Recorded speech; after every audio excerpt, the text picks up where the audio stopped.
Programme ऐसा है खैबर पख्तूनख्वा में आपको खुशामदीद कहते हैं। मैं हूं जवेरिया बतूल और मैं हूं आमना एहसान। आज हमारे साथ स्टूडियो में मौजूद हैं आयशा, जिनका ताल्लुक़ पेशावर से है। इन्होंने बहुत कम एज से ही डिफरेंट कॉम्पिटिशन्स में जीप रैलीज़ की पार्टिसिपेट करना शुरू कर दिया था, लेकिन रिसेंटली इन्होंने अभी वाटर क्रॉस जीप रैली में ना सिर्फ पार्टिसिपेट किया है बल्कि कामयाबी भी हासिल की है। उस इवेंट को जो है अपने नाम किया है इन्होंने। इस बच्ची ने ना सिर्फ अपने माँ बाप का बल्कि पूरे पाकिस्तान का सर फख्र से बुलंद कर दिया है। वक्त ज़ाया किए बगैर आपकी मुलाकात करवाते हैं आयशा से। आयशा, बहुत खुशामदीद कहती हूँ आपको अपने शो में। सबसे पहले बहुत बहुत मुबारक हो आपको इतनी बड़ी कामयाबी पर। Thank you so much. Ayesha, अमूमन जो लड़कियों का ज़्यादातर रुझान होता है, या तो वो डॉक्टर बनना चाहती हैं बचपन से, या कहते हैं हम टीचर बनेंगे। आपने माशाल्लाह एक हट के काम किया है, तो ये आइडिया आपके जहन में किस तरह आया? किसी को देख के आपका शौक़ पैदा हुआ या नहीं आपकी अपनी ख्वाहिश थी? मेरे बाबा बाबर खान यूसुफ से, वो ख़ुद भी एक रेसर हैं, उन्होंने भी रेसिंग की हुई है। तो वो जब जाते थे रेस के लिए, हम साथ जाते थे, तो उनको देख के हम भी इंस्पायर हो गए। हमने कहा हम भी रेस करेंगे। इन द एज ऑफ 12 मैंने फ़र्स्ट रेस किया था, उसमें मैंने पोजीशन हासिल की। मैंने लिया था उसमें फ़र्स्ट पोजीशन। फ़र्स्ट रेस में मैंने फ़र्स्ट पोजीशन लिया। 12 साल की उम्र। जी। और जब दूसरा रेस आया तो उस टाइम ये जनवरी का रेस था, सवाबी रेस था, उसमें मैंने सेकंड लिया। फिर नेक्स्ट ईयर हमने फिर से ये रेस जो ऑर्गेनाइज हुई थी, तो उसमें मेरा आया था, स्नो क्रॉस में आया था 3rd पोजीशन, और जो सवाबी था उसमें आया था 2nd पोजीशन। फिर वंस अगेन जब इन द एज ऑफ 14 मेरा जो कालाम में रेस हुआ था, उसमें मैंने फ़र्स्ट पोजीशन लिया। और आते ही साथ हमारा हुआ दिसंबर में हमारा स्नो का रेस हुआ था, और जनवरी में हमारा हुआ था सवाबी का रेस, उसमें मैंने सिर्फ फर्स्ट लिया। इस साल फिर से मैंने लिया है फ़र्स्ट पोजीशन सवाबी में। अच्छा आयशा, आपके माइंड में जब ये आइडिया आया तो आप ने सबसे पहले अपना ये आइडिया किससे डिस्कस किया? अपने पेरेंट्स में, अपने बाबा से किया, अपनी अम्मी से, और उनका फिर क्या रिस्पॉन्स था? सबसे पहले तो मैं अपने साथ ही सोचो में थी कि अपने दोस्तों को बताती कि मैं भी रेसिंग करूँगी ये वो। तो फिर उसने कहा अच्छा ठीक है, हमें भी फिर सिखाना। फिर मैं एक बार बाबा के पास गई, मैंने कहा बाबा मैंने भी ऐसी रेसिंग की। तो बाबा ने मुझे ये नहीं कहा कि नहीं ये रेसिंग ठीक नहीं है आप लोग के लिए, उन्होंने उल्टा मुझे और क्या कि आप भी आ जाए, मोटिवेट किया कि आप भी आ जाए रेसेस करें हमारे साथ। फिर मैंने जब फर्स्ट टाइम बाबा ने पहले मेरी ट्रेनिंग की, पूरा 1 साल मुझे ट्रेनिंग में लगा था। पहले जब बाबा को देखते थे तब भी थोड़ा बहुत पता था कि रेसिंग कैसे करते हैं, गाड़ी कैसे चलाते हैं, और तो उसके बाद बिल्कुल क्लियर हो गया। बाबा ने कहा ओके, फर्स्ट रेस मैंने 12 एज में किया था, और उसमें बाबा ने मुझे बहुत सपोर्ट किया था। उसमें थोड़ा सी जब रेस करते हो तो थोड़ा सा वो होता था कि घबरा जाते हो, नर्वस हो जाते हो, तो उसके बाद अभी जो रेसेस होती है उसमें नहीं होती। अच्छा, आपके साथ आपके फादर का काफ़ी हद तक सपोर्ट रहा है। अच्छा, आप सिर्फ एक 15 साल की बच्ची हैं, काफ़ी छोटी उम्र है आपकी। इस एज में जीप चलाना, फिर वो कंपटीशन को जीतना एक बहुत बड़ी बात है। तो ये आपने कहाँ से ट्रेनिंग ली? किसने आपको ज़्यादा वो किया? मेरे बाबा, उन्होंने मुझे बाबा से सीखा था? अच्छा। 1 ईयर मुझे लगा ट्रेनिंग में, क्योंकि जब एक चीज़ सीखते हो उसमें टाइम लगता है। ये तो रेसिंग है, तो ये एक तरफ से डेंजर भी है, एक तरफ से शौक भी है, तो दोनों है। एक अपने आप को एक तरफ से बचाना भी है और दूसरी तरफ अपना शौक भी पूरा करना है। तो जब आपने सीखना शुरू किया तब आपकी कितनी एज थी? मैंने जब सीखना शुरू किया था तो उसमें मेरी 11 ईयर्स एज थी। 11 ईयर्स, माशाल्लाह। अच्छा, इसका कोई क्राइटेरिया है कि नहीं? क्योंकि मोस्टली हम लोग यही देखते हैं ना कि ड्राइविंग लाइसेंस का इशू होता है इस एज से, जो है 15-16 मिनिमम एज है ड्राइविंग करने के लिए। तो आप लोगों का भी फिर इस तरह कोई लाइसेंस का होता है या नहीं? ड्राइविंग लाइसेंस चाहिए होती है जब तो आप लोग रोड पे ड्राइव करो। अच्छा। मैं रोड पे नहीं करती, मैं अलाउड नहीं हूँ कि मैं जाऊँ घर से स्कूल जाऊँ, वो भी गाड़ी खुद लेके जाऊँ। मैं ऑफ रोड रेसर हूँ, मैं ऑफ रोड करती हूँ, मैं ऑफ रोडिंग करती हूँ। मैं एक ऑफ रोडिंग में ये होता है कि ट्रैक सीधा नहीं होता, मतलब ऊपर नीचे होता है बहुत।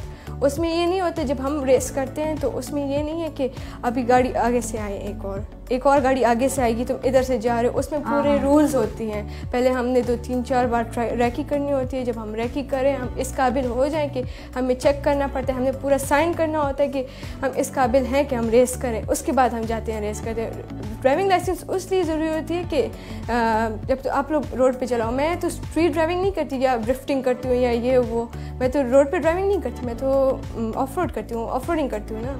जैसे पहाड़ होते हैं, हम उधर जाते हैं, नौशहरा में पीछे जगह है, हम उधर जाते हैं। ज़्यादातर मैंने ड्राइविंग उधर सीखी है बहुत, लाइक उधर। इसके पीछे एक प्रॉपर पूरा इंस्ट्रक्शंस गाइडलाइन का जी बिल्कुल बिल्कुल। हमारे यहाँ पर ये है कि सोसाइटी ऐसी है हमारी कि लड़कियों के लिए जो हैं सर्टेन बाउंड्रीज जो हैं वो सेट की हुई है कि इससे आगे आपने नहीं जाना, इससे आगे अगर लड़की चली जाए तो बस फिर उसको जज करना शुरू हो जाते हैं।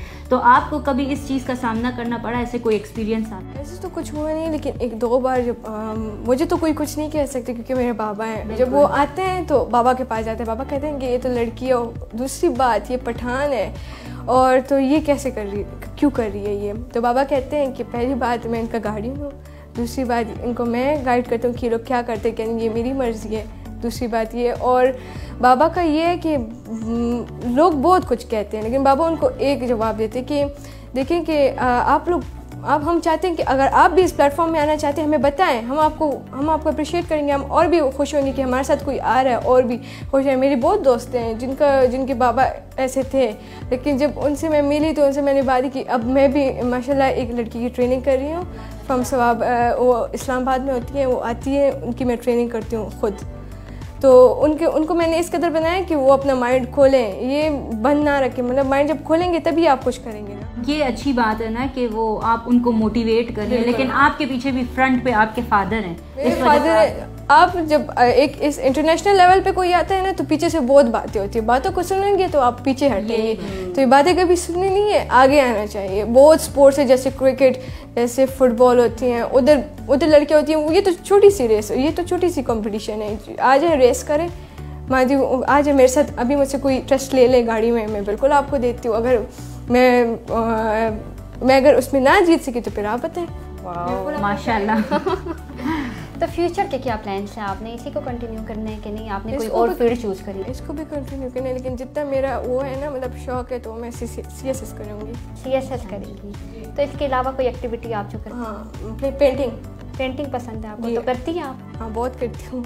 पेंटिंग मुझे सबसे अच्छी लगती है, मतलब रेस एक साइड पे, लेकिन घर में जो ज़्यादातर मैं करती हूँ वो पेंटिंग होती है। मैं देख रही हूँ आपका मोरल जो है वो माशाल्लाह से बहुत हाई है। आप हमारी जो लड़कियाँ हैं देखने वाली, आपकी उम्र की जो है, उनको आप क्या मैसेज देना चाहेंगे? मैं उनको ये मैसेज दूँगी कि वो आएँ, हमारे साथ रेसेस करें। वो असल में हम पाकिस्तान का नाम एक इंटरनेशनल तरीके से मैं आऊँगी, मैं पाकिस्तान का नाम इंटरनेशनल तरीके से प्रेजेंट करूँगी।